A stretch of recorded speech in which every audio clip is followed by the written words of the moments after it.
And then, bro, Instagram, please, just chronological order for the love of God. My name is Dante. This is Ron Henry, aka DZH. I'm a rapper from North New Jersey. Or rapper, artist, singer, producer. I kind of do it all, really. And also in the process of learning. Recently just turned 23, Team Capricorn, so you know what I'm saying. I just said that. And yeah, I just make music and make sure I have fun with it. I've been doing this professionally, quote unquote, for I want to say like 3-ish years now. Probably one of the best journeys of my life that I've taken so far, and I'm just humbled to be here because it's incredible. That's lit, man. That's crazy because this interview was been supposed to happen, if you remember, way back. Yeah, no, like a year or two this was ago. supposed to happen a while ago. Yeah, with the Do-Rag mixtape drop. We were supposed to link up, but you know, yeah, it's just time.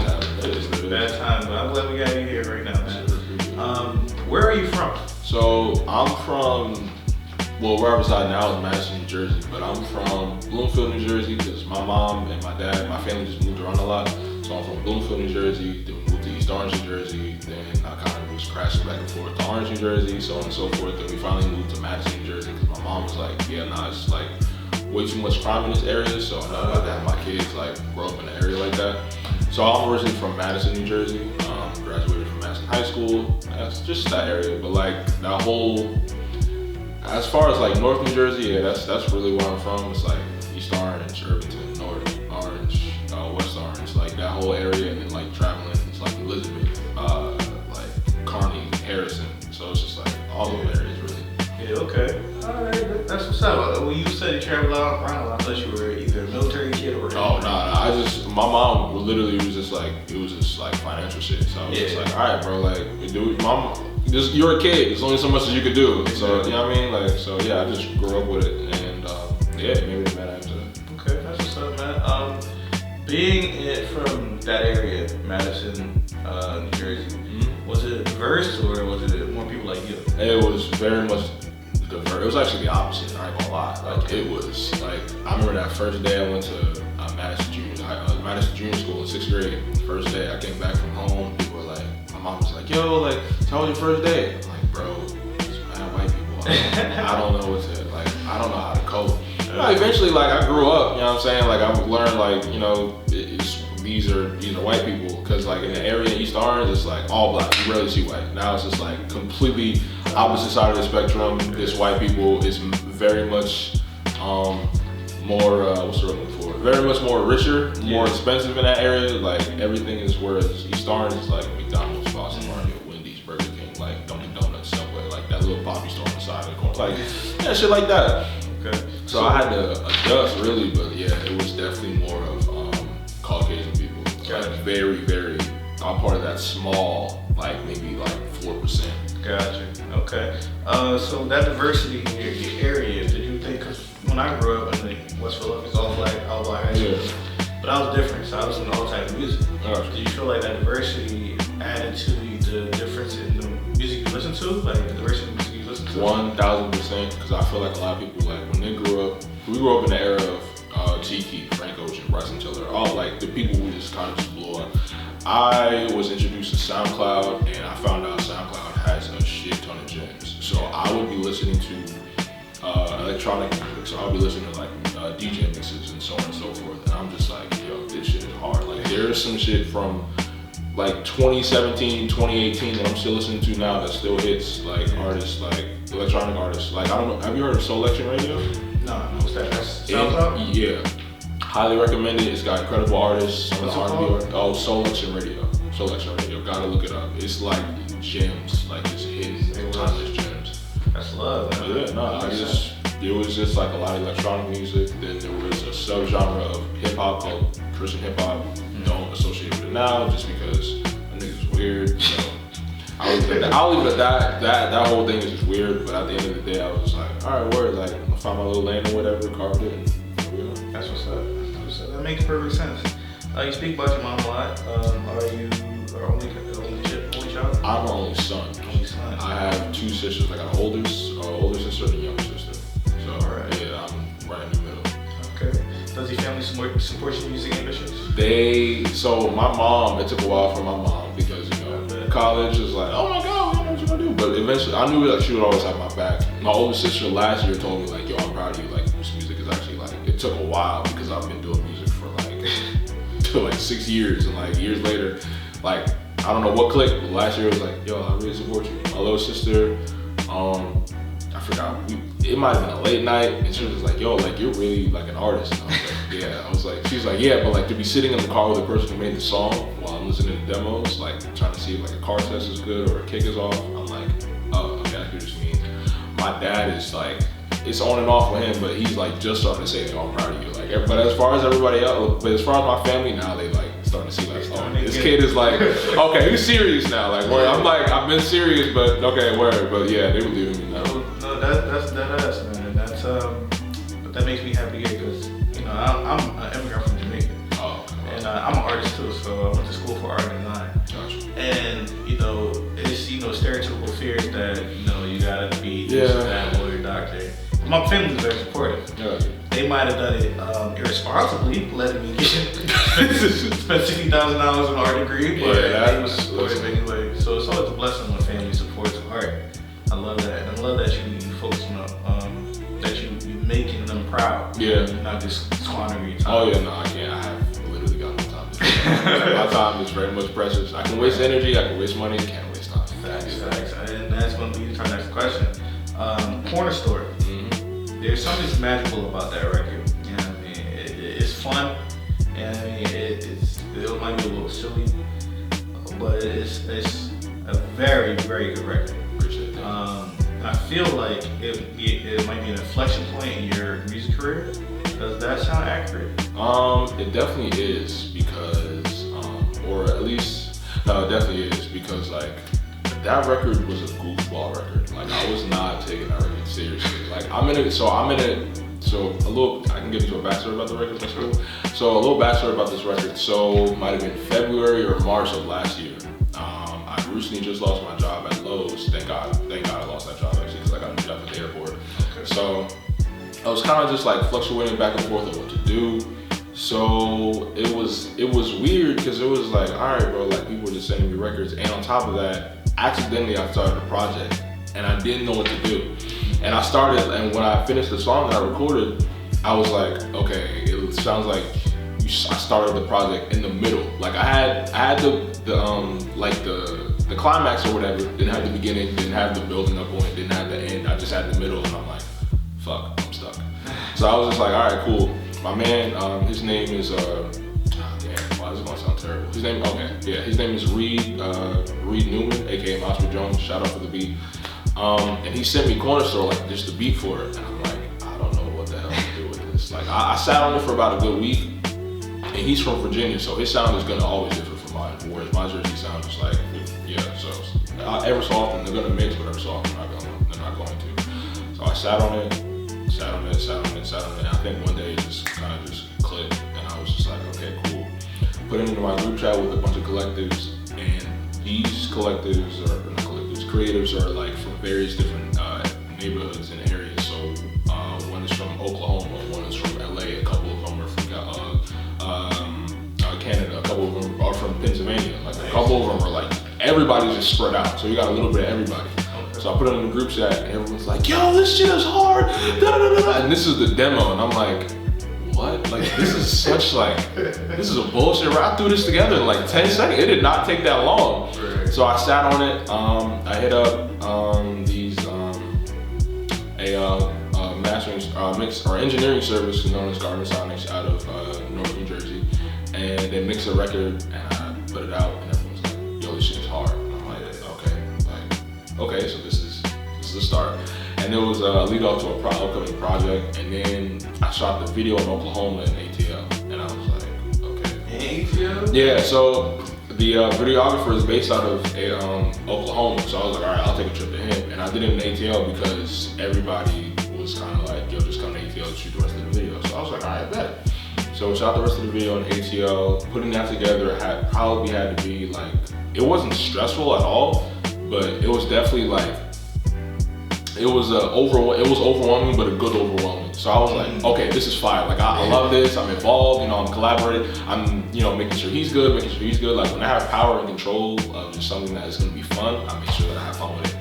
Okay. So as soon as I got the final, like for the corner store video, I was like, oh, this has to come out. Like, okay, bet. Like, so honestly, it's been mad love. I didn't think it was gonna be like such a great turnout. Like, I thought it was like, cause it was a joke record. It wasn't meant to be like, to an extent, it's meant to be taken seriously. Like, yeah, that's my art, you know, that's my baby, that's my child or whatever. But it was like, yo, y'all like this? Like, okay, cool. So, but yeah, it's definitely the love for the record has been great. It's gotten mad streams, mad playlists. People are like telling me it's their favorite record I've heard so far. Like, I'm just like, yo, listen, appreciate it. I'm humbled. Like, I haven't gotten this love on a record. Have you seen that transition into your other projects, the stream listenings? Yeah, because the first project I released on DSPs, if people remember, I hope they don't. It's called like Cheating Season. That shit was terrible. That shit was all of it was terrible. All artists are gonna be critical of their own work. Oh no, but like to the person who I was then to now, like that is like actual garbage. Like I would not recommend anybody listen to that. Like that shit was terrible. Then there was Under This Hoodie, and I was like, okay, cool, like that's something.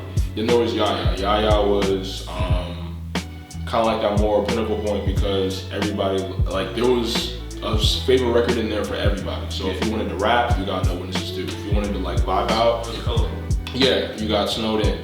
If you wanted to like hear me rap with another artist from Jersey, you got Revenge, Caleb Mitchell. So it was just like everybody from everybody. So then there was La Vida Nueva, which I just got sent a pack of beats from Levi. I love that album. Yo, I didn't think I could do it. I'm not gonna lie. I got sent that pack and I was like, what in the hell am I supposed to be? I didn't know what I was gonna do. It showed your range. Yeah, and I loved it because like at the time, I think this was last year. So at the time I was in like a very toxic, horrible relationship. So yeah, that's why that shit was so grunge. Yeah, and at the time I was just like, bro, like whatever happens, happens. I don't really care. Right. And I think one night I just had I had my drink with me. I just listened to it. I just listening on loop for hours. And then I just stayed up. I didn't go to sleep. Just wrote the whole album one night. Hit up Levi in the morning. I was like, yo, the album's called We Didn't Web, and here's everything that you need. He's like, what? I'm like, yeah, here's everything that you need. This is the project we're going with, and that's it. Right. It took a long time to record because I was in between jobs and all that, but that was that. And then the do-rag tape, that was an R&B tape. I was sitting on that for a minute, but it came together all full through because 2020 for me, the amount of songs I made in that year, I mean, God bless the pandemic, but the amount of songs I made in that year, like the demos, like people were still, y'all probably still will get records from me from that year. Right?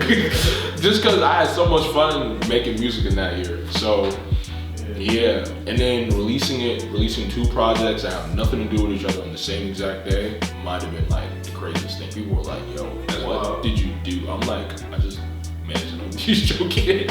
And people were like, how did you do that? Yo, that's crazy, da da da da. I haven't done that before. I'm just like, would highly recommend it. Yeah, I just had a lot of fun with the do-rag tape and La Vida Nueva and just putting those same projects out at the same time. Yeah. It was a shot in the dark, but I was able to do it. Right. A lot of people like were very much surprised. Yeah. People were like, yo, how the hell did you do that? Like, that's fire, like that's incredible.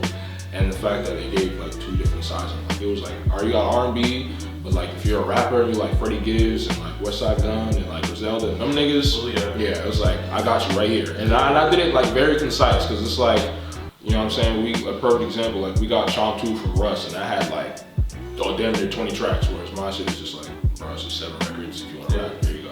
Yeah. But yeah, I had to really ease back from projects. You were doing a lot. Yeah, I did a lot in 2020, so I was just like, let me just ease up. Because my catalog is now like, okay, like y'all can listen to anything y'all want. Like, right. And hold on real quick, just to kind of like piggyback off you doing all those tracks in 2020. What was your mindset like? Was it because of the pandemic? Were there other factors going on? It was because of the pandemic. It was because of the factor. Like I was first of all, that toxic relationship definitely might have been like a solid majority of it. And in the pandemic, you can't go out nowhere. So yeah, you can't really go out nowhere. And then I I just had a bunch of beats just laying around, and I'm like, bro, I'm not about to just let these like collect dust. Like somebody's gonna get rapped over. So I was like, all right, yeah, let's do this. That makes sense. And I think you answered this already, but when you're making music, right? Yeah. You make a lot of music. Yeah. And when you can, do you have because the production quality of music is like top notch in my opinion. It's very polished. Do you have a set team that you go to when you're making your projects, or do you like to do stuff yourself? Right? I'm learning to start to produce beats like again because I had a lot of fun with that with Yaya. There were 4 records that I did on that project that I did myself, and I was like, okay, I need to get back in that. But as far as like select team, I have. Let me not lie. Oh yeah, okay. I have 3 producers who I realistically go to. Those are my brothers basically. A Young Jordan, aka Gabriel Payne, my little brother who moved from. I was going to his house damn near he lives in New York, Long Island, New York. So I was driving from New Jersey. That's not a short drive. That's like 2.5 hours. Yeah. So I was just driving back and forth. Like I gained up mad mileage. So, and his name is Saint Novella, formerly known as Well 2. That's my little brother Luke. Shout out Luke as well. And if I can get more beats from him, I would love to. Levi Hinson, because he got me out of that rap over trap beats, Nah, he was helping me just get out of this one area of genre of rap and to get into another one. And I am extremely blessed and humbled that he even did that, because it's just word, thanks. I didn't know I had this side, and then all of a sudden, down the line, I'm like, oh, I didn't know I could do that. So it's just like, all right, dude, send me more. Nice. We have a whole second project that's unmixed. I'm so tempted to. I'm so tempted to, but I don't want to have any issues with him. So he's a homie, but I don't want to. I just want to make sure everything's cool with him. And now that you say that, that makes me think. Are you concerned about your marketing, your branding? Because what you're doing is a lot of art shit. Yeah. You're an artist at heart. You don't do what you feel. Yeah. I mean, put 2 different albums out at the same time, putting on a bunch of music. You feel like, I know you got a flexible in your career right now, but do you feel like you gotta, tighten it up market-wise or brand-wise? I know for a fact I do. I had to not bounce back on this, but I definitely had to step back away from social media and literally start writing stuff down and just pay attention. I'm like, all right, I know TikTok is blowing up currently right now, so I'm like, okay, I gotta figure out a way to how to get on there. I know Instagram Reels is blowing up. It's like TikTok, but same thing almost. And I just really had to step back and pay attention. So when I promoted Corner Store, I was like, all right, first of all, I have an album that's done. It's ready to go. It's better than all my previous shit, so you're ready for that. So I'm sitting on that. But for right now, we're just gonna get I'm gonna give you a single from that. So I was like, all right, promoted it well, did a little promo for it, put out the video, and that era from November 19th to probably from the next month, that was perfect. It was when I say I wrote it down, I'm like, all right, Tuesday I'm gonna post, Friday I'm gonna post.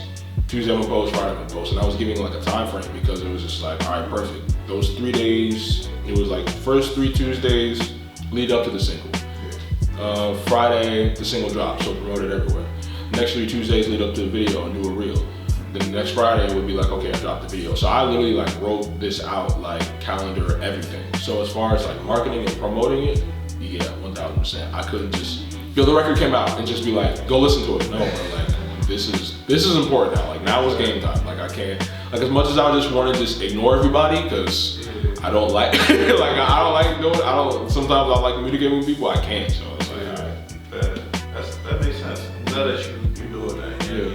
It's all good and fun to be an artist, but this is a business too. This is 1000%. What's your favorite anime right now? Well, Boruto sucks. Boruto is terrible. Shit like a meme now. The Attack on Titan drop was mid, so damn. Damn. I've been watching a lot of what I love right now is Jujutsu Kaisen. It's Demon Slayer. Okay. Oh yeah, Demon Slayer. Yeah. Or right now, does it have to be because I got a shit ton that's previous. Because I'll go back and watch Full Metal Alchemist Brotherhood. That's a straight classic street banger. I'll happily go back to any Nasha episodes and just stream them shits, bro. Like I'll just be randomly bored and just go on Netflix and be like, yo, just watch like season 4 of Naruto. Shippuden is dope and goated. Yeah. Kind of getting tired of One Piece. Just because it's like it's been 1,000 episodes and it's so many still not found the, like, bro, like it's still going on. Just kill it. Like Ash is the champion now. Like, we literally watch half these people grow up. But as far as like favorite anime, I know I gotta rewatch it. Probably Attack on Titan for right now, just for that one. Just because like I gotta catch up and then I gotta watch the live action role play and be mad at it. But, yeah, I was about to say. We'll get back to the music. Yeah. Are you in a place where we talk about inflection points? You know, you keep tightening it up. Mm-hmm. Are you in a place right now where monetizing your art is important? Oh yeah, that was always the goal. Like as soon as I set up DZH, I was like, all right, bro, like I gotta figure out a way to where I am like properly like financially balanced and stable. And it got to a point where like I was making like a couple of streams, a couple of bucks here and there, and I was like, oh, I could take some of this money from these streams and like buy better equipment. So I was like, all right, bet. So I bought some headphones, bet. I bought a mic stand, bet. That's really all I've been buying, really, just because like the mic that I have, I got from an artist in New Jersey. I don't know if he raps anymore, but he was like, yeah, I got a mic, a stand, and a stand for you, and a couple other things. You can buy it off me for $100. Man, I drove from New Madison to Jersey City so fast. I gave him $100. I was like, wow. Like, and I was in like 2018. Okay. And before then, I was recording on an iPhone, so I was doing anything I could. Right. So fast forward, I heard about TuneCore. All right, bro, let me get back right to DZH. This TuneCore, I found out was terrible, and they was like, I forgot what their system was, but it just wasn't working for me no more. So I messaged DZH. DZH has been working with me easily, so I was like, all right, bet. Let's go to DZH. I haven't heard any bad things about it. The only issue that I had about it, it was kind of brought on myself, was just releasing those 2 projects on the same day, because DZH is tripping like, yo, you can't really, like, I don't know how we can submit 2 projects on the same day with Apple Music, but okay, like, we'll do it. So they did it successfully, but it was just still like, damn, bro, like, I don't, word, like, don't do that again. So other than that, it's definitely focused on monetizing as well, like, as best as I can. Like, YouTube content ID, like, yo, if you hear a song, give me that, I need it. You know, like, yo, any songs that belongs to me, I need that. So I need that. So yeah, get your coin, bro. Yeah, exactly. Yeah, that's the point of all of it, bro. And I totally understand, because you've been doing 6 years, you've been doing it seriously for 3 years. Yeah, it's about time. Yeah, so I need my reparations. Yeah. You have a big range of sounds and tones in your music, right? Yeah. You touch on that. You can reach the masses with like the corner store record. Or you can go, boom bap grunge with like La Vida Nueva, right? Yeah. In your heart, which sound are you more preferential? Probably the grunge. I love to rap. I'm a sucker for punchlines. I'm a sucker for that. Yo, I gotta run that back, or yo, I didn't hear that the right way. Like, corner store is fine. I got no problem getting everybody hyped. I got no problem screaming into a mic, but like, my wordplay shit is like, I'm that type of person where I need to challenge my pen. If my pen ain't challenged, I'm not gonna bother with it. So yeah, like artists like Sean Smith out of Philadelphia. I don't know if y'all know. Yo, I forgot what he said. Oh yeah, he said we will go to our dogs when the doctor Doolittle. I might have lost it. I might have lost it. And then he'll say shit like, I gotta slide when I'm under fire, I ain't trying to make that temple run. I'm like, yo, wait a minute. So like shit like that, I love, where I can just challenge my pen. Like, if I love it, just cause like, that's my shit. Like, I wouldn't be, like corner store, I could, like, we heard what it was. Like, I just repeated 1 bar for the hook, wrote some bullshit out for 8 bars. Did the hook again, wrote some bullshit out for the next 8 bars. Like, it wasn't like, okay, cool, like, I'm glad you like it, but I can't really rap. Like, that's the end of the day. I'm just here to rap and be a humble servant. That's it. That's love. That's all I like to hear, man. What do you hate about social media right now? the fact that I have to be on this so much. Yo, if I didn't have to be on social media so much, I mean, like, I don't mind every so often, like, showing my face, but like, damn.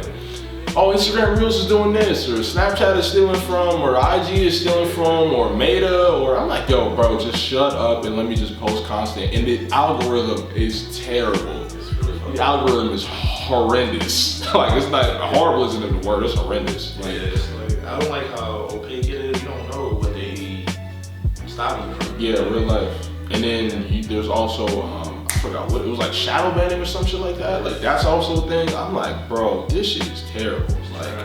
Like I'm in group chats where we have to like share each other's shit. Like if somebody is like, yo, I just put out a song, I have to go now share that shit because Instagram doesn't want no one to see it. And then bro, Instagram, please, just chronological order for the love of God. It's coming. Bro, because I forgot who I was following, but I've been following them for a minute. Yeah. And I saw they posted like a new record or something, I don't know what it was. And I saw it came out like 2 days ago. I'm like, why wasn't this on my feed? Like, I follow that person, and I know I follow like, saw 800 people, I should probably click that bitch down. But I was just like, bro, if I follow them, show it. I don't want to, like, yeah.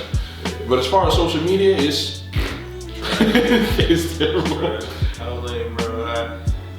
I'm managing business, and the worst part of my business is the social media shit. Yeah. And it's not reliable, and I don't like doing that. I don't like the fact I need to hire somebody for the shit, but I don't like having to do something for the look. Oh yeah, no, I just want to do something for the art, for the work. That's literally what it's about. Organic thing. It hurts me. I think the only thing that's good that's come out of it, that's like, it's for my art and it's for like branding or whatever the case may be for promo.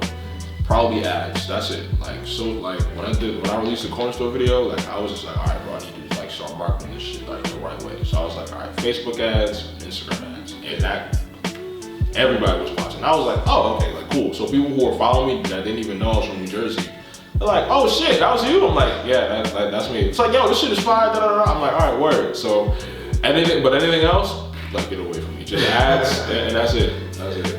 That's facts. Last question. Yeah, this is a high level question. How do you view yourself? Damn. It's a high level question, bro. How do I view myself? I'm trying to think honestly. I view myself as a person who's still learning. I do not have it figured out. I am that person who will happily look up in the mirror, wake up in the morning, look in the mirror and be like, yo, I don't have it figured out. I'm not perfect, but and I can't see the future ahead of me, but I can see the first step, and for right now, that's all I need to do. Yeah. So as long as I take the next step, see the next step, now you're walking, taking some steps, then you're jogging.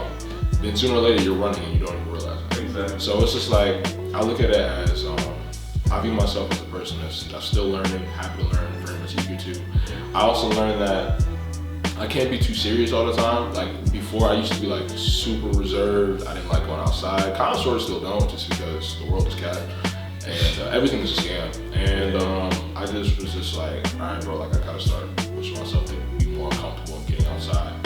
So I had to put myself in uncomfortable situations to be like quote unquote comfortable again. So I was like, all right, bet, bro, like let me just kind of just start being me, I guess. But as far as like who I am and how I view myself, just a person who's still eager to learn. My purpose is just to rap, be his humble servant, and just make sure everybody else is straight around. Amen. That's it. Let's get it. Yeah, man. Yo, Dante, DZH. I'm glad we can have this interview. This is great, man. Let's go. All right. 3, 2.